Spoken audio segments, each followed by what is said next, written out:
উপদেষ্টা মাহফুজের মাথায় যে উনি কথা বলতেছে, ওনার মাথায় বোতল মেরে দিছে। কোন ছাত্র জানি না, কেডা জানি ওনার মাথায় বোতল মেরে দিছে। হাইরে লজ্জাজনক অবস্থা রে। এই ওদিন একটা উল্টাপাল্টা কথা কইছে, এটার প্রতিশোধ মনে হয় এখন নিছে। ও ওইদিন বলছে না যে পাকিস্তানি স্লোগান চলবো না, এটা সেটা নানান কিছু বলছে, ঠিক আছে।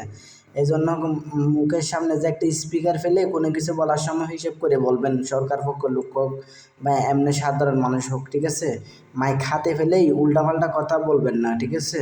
এই মাইক হাতে ফেলে যারা উল্টাপাল্টা কথা বলে তাদের এরকম লোকজনের সামনে অপমান হতে হয়, বুঝতে পারছেন। ওই দিন যদি উল্টাপাল্টা কথাটা না বলতো, আজকে এটা অপমান হওয়া লাগতো, ঠিক আছে।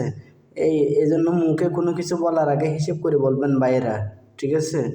মুখ হচ্ছে সবচেয়ে বেশি মূল্যবান একটা ঠিক আছে।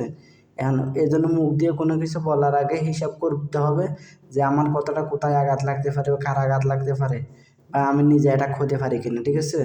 মুখে কোনো কিছু বলার আগে মুখে 100 বার হিসেব কিতাব করে বলবেন, তাহলে এই বিপদে বোন এরকম মান সম্মান রাস্তাঘাটে যাবো না।